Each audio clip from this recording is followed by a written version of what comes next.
Disebut sebagai negara agraris bukan berarti membangun pertanian di Indonesia menjadi pekerjaan yang mudah dan sederhana. Selalu ada peluang dan tantangan. Belum selesai dengan pandemi COVID-19, dunia lagi-lagi harus berhadapan dengan perubahan iklim maupun geopolitical tension antara Rusia dan Ukraina yang berkepanjangan hingga membuat banyak sektor perekonomian tersungkur dan banyak negara harus berhadapan dengan krisis ekonomi yang diikuti dengan bayang-bayang krisis pangan. Di balik kondisi dunia yang sedang tidak baik-baik saja, pertanian Indonesia mampu memperkuat kaki-kaki perekonomian negara dan membawa Indonesia untuk tidak terseret dalam jurang resesi.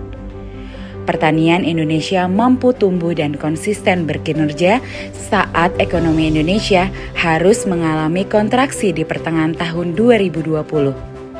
Sektor ini mampu untuk tumbuh positif sebesar 16,24%.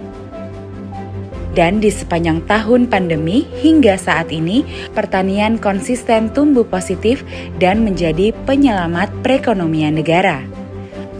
Dari sisi produksi, pertanian juga mampu menunjukkan ketangguhannya. Angka-angka ketersediaan pangan strategis di tahun 2020 hingga saat ini terjaga dan sangat kondusif.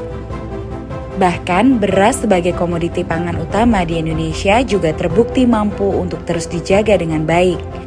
Utamanya petani masih berproduksi beras dan sampai saat ini harganya belum naik. Moga-moga tidak naik karena stoknya selalu ada. Dan sudah 3 tahun kita tidak impor beras lagi. Biasanya kita impor 1,5 juta ton, 2 juta ton. Ini sudah tidak impor lagi. Ini Menteri Pertanian hadir di sini. Terima kasih Pak Menteri.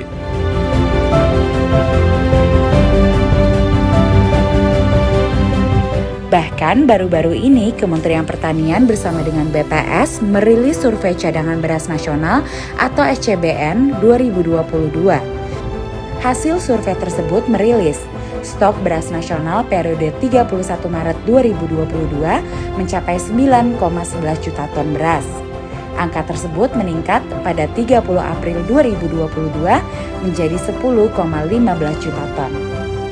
Data-data tersebut membuktikan bahwa produksi beras dalam negeri berada pada posisi yang sangat memadai, bahkan surplus.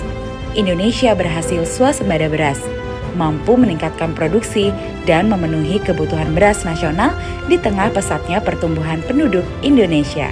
Ketahanan pangan nasional dapat diwujudkan salah satunya jika terpenuhinya kebutuhan beras bagi kita semua. Survei kerangka sampel area atau KSA dan survei ubinan padi yang dilaksanakan secara berkala merupakan wujud dukungan BPS terhadap perumusan kebijakan yang terkait dengan ketersediaan beras melalui penyediaan data produksi dan produktivitas padi yang berkualitas. Dari hasil survei KSA, sejak tahun 2018 sampai tahun 2021 menunjukkan Indonesia selalu mengalami surplus produksi beras dan kabar baiknya di tahun 2022 ini diperkirakan juga akan tetap mengalami surplus.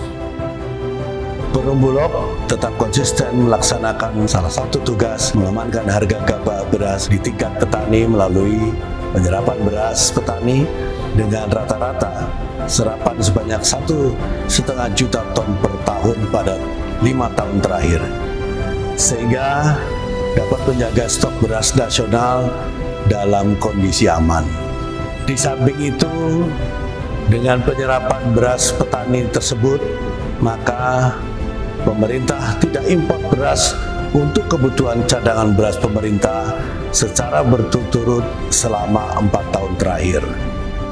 Kinerja sektor pertanian yang tangguh menghadapi berbagai tantangan syarat dengan sinergi dan kolaborasi. Petani sebagai aktor utama pembangunan pertanian membutuhkan integritas dan peran aktor-aktor pendukung yang dapat mendorong transformasi pertanian secara holistik hingga di titik ini. Bersama kita pulih lebih cepat, bangkit lebih kuat, bangun pertanian, hadapi tantangan ke depan.